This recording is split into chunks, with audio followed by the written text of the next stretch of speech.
Right, sports fans, Saturday morning here on GT Sports. Keep it 100. I wanted to come out and make this a short video. I wanted to talk about my San Antonio Spurs, give my opinion on Game 7. It's going to be played tonight, 7 p.m., I think, on Peacock. I'll definitely be tuning in to watch it. A little nervous because I want to see my Spurs get to the finals, but I do think this is going to be a tough challenge for them.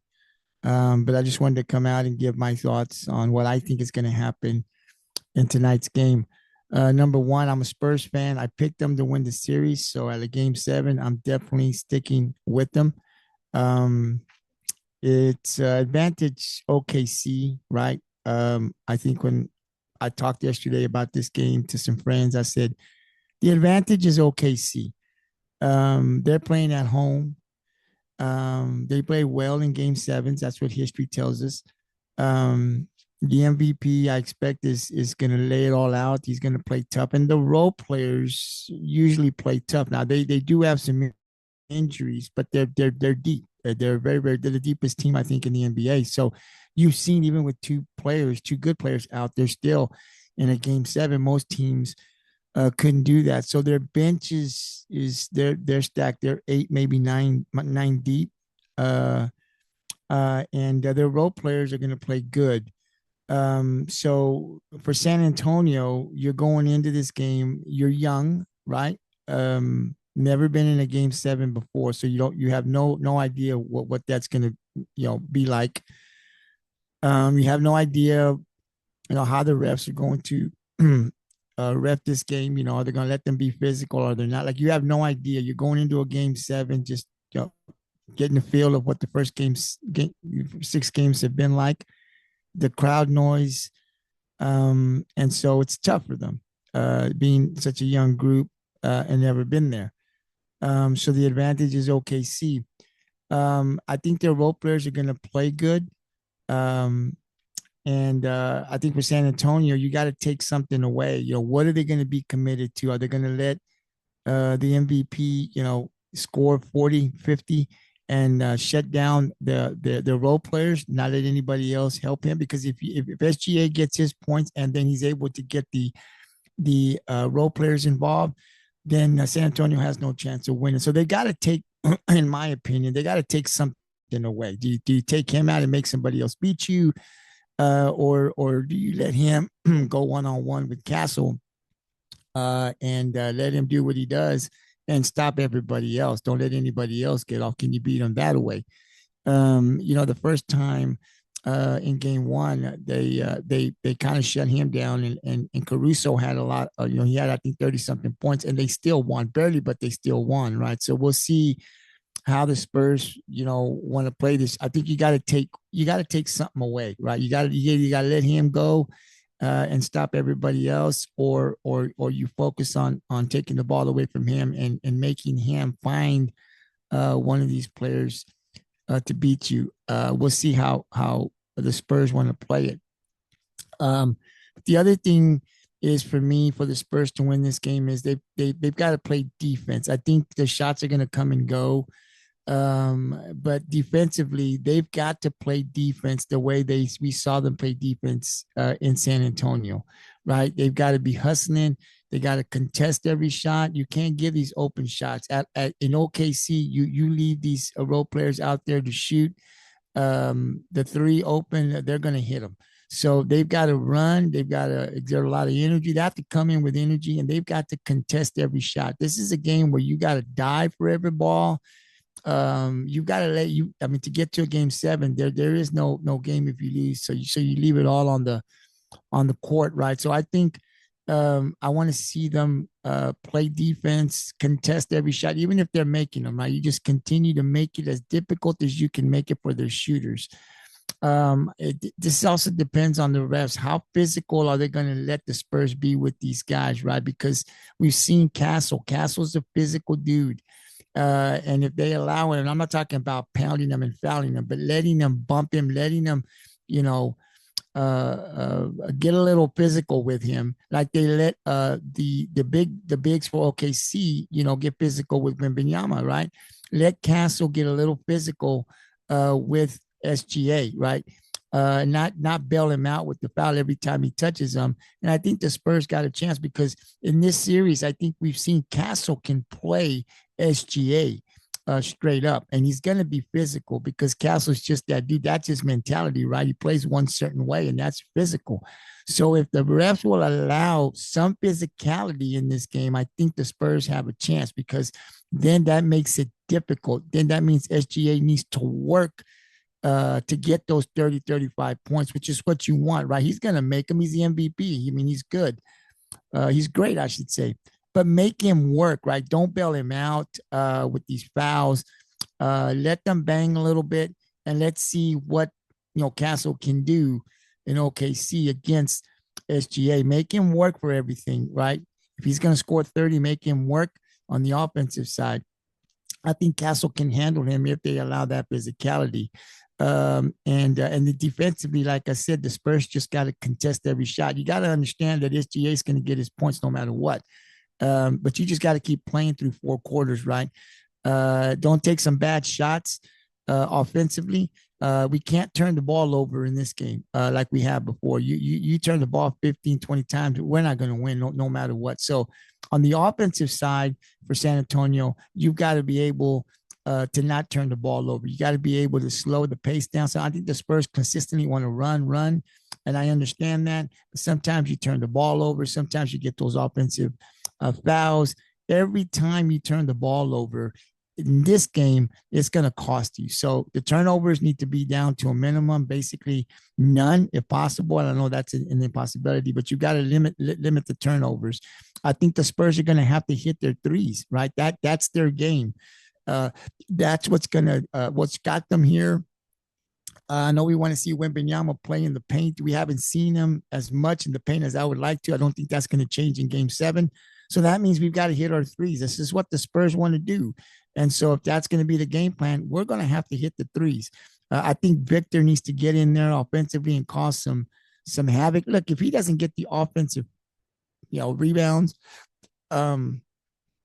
he's got to play inside. He's got to have another game because it starts with him. He's got to have another huge game. He's got to have a 35, 40-point game for them to win. 28 isn't going to do it, I don't think. He's got to start it off, and then everyone else has got to follow. He's going to do what he does defensively, but offensively, he's got to be in there because I think when he's in there, when he's in the paint, trying to get the rebounds, whether he gets them or not, that's a hassle. OKC doesn't want to see him in the paint, right?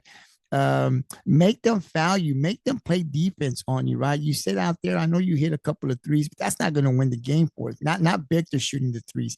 He needs to be inside. He needs to cause havoc in Game 7 inside. He needs to make those guys, Chet and Hartenstein. They need to be. They're scared when he's in there. They don't want to see him in there. He's a handful for them inside, right? So we need second chance points. I think if we don't hit those shots, one and done isn't going to cut it.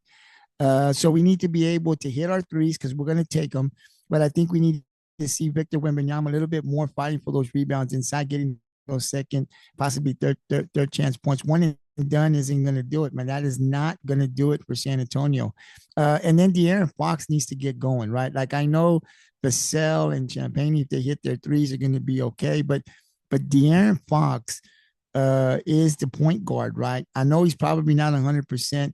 But he's got to show up. They brought him here for games like this. His experience, right? He needs to be able to slow because he's got the experience. He needs to be able to calm.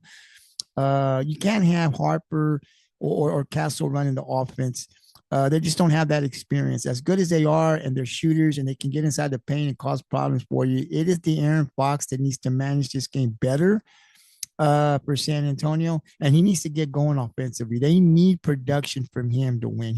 They need him to come in here and get that 20-point game in Game 7 to have a chance, right? Him shooting the way he shot is not going to cut it. So they need offensive production from him, I think, today. Of course, Dylan Harper needs to come off the bench and have another great game. I think, we've got to hit our threes. Whatever we can get from Keldon Johnson, who and Carter Bryant would be great. I think I like the way Carter Bryant plays some defense on SGA. It seemed like he was a little bigger, but again, they're unexperienced. So how much of that physicality, because they're physical with him, are they going to allow them to do? But offensively, it's going to start with Victor Wembanyama. If he's going to shoot the threes, he's got to hit those threes. I love to see him causing havoc inside because I think the bigs for Oklahoma City do not want to see him inside the paint. He's just too athletic and causes too many problems when he's down there for them to have to guard. I think it opens up other open shots for the outside shooters. So we'll see if Victor plays a little bit more inside. I doubt it, but I'd love to see that. But we're going to have to hit our threes. De'Aaron Fox needs to have an impact in this game, and then we've got to get production from the bench. The one thing that's helped out Oklahoma City is their bench scoring has been really, really good. So to sum it all up, for me, it's going to start with Victor Wembanyama. He has to set the tone. He has to have another game just like he did in game one. Not sure if he gets those 40 points, that would be great, but he's going to have to play good. It's going to start with him. Everyone else needs to follow, but it's going to be on the defensive side that we're going to win, right? Because they're going to come out, they're going to shoot. They feel confident. Their role players play better at home. So defensively is where we're going to win this game. Offensively, we're going to be who we are. We're going to shoot the three. We're going to make some. We're going to miss some. But I think if De'Aaron Fox can get going in here, if Dylan Harper comes in and has another good game off the bench, and Victor Wembanyama has a big game, everybody else is going to do what they do, right? And that's going to give us a chance to win the game. But it's going to be on the defensive side. We've got to really shut them down. Hopefully the refs are going to allow us to be a little bit more physical with them because I don't think that OKC, I know SGA doesn't like that physicality, right? But we're going to have to continue to play physical against them, and we really need to contest those outside shots, those three-pointers specifically that Alex Caruso and all those guys like to shoot. So we'll see how Mitch Johnson plays this. Is he going to allow Castle to go one-on-one? I think all that depends on how physical they're going to allow us to play against OKC. But I do like the physicality, man. I love the way Castle plays against them. These guys, they're big guards for San Antonio. And they're physical, man. And I love that physicality. That's their mentality, right? I'm going to come play physical with you. And I think sometimes when they call these little knack or what San Antonio feels are not fouls, I think it gets into their head a little bit. And I think that's another part of just kind of growing up. You know, you just got to play through that, right? You got to be smart. I don't think we've been that smart in this series, turning the ball over. But again, when I look at this team, it's the first time as a team, that they have been there. And they got to take, like I've always told, man, they got to take their bumps, right, before they can win the chip. So that may be the case. Either way, however this game plays out, I'm very, very happy with the Spurs. I think we've arrived. I didn't even expect them here this year. I thought if we got into the play-in tournament and won a series or two, I'd be happy. So to be in the Western Conference Finals, to be in a game 7 with the defending champs, I'll take that every single day. And I hope we get the win. Just I think the fact of just being there and having the opportunity to win is huge.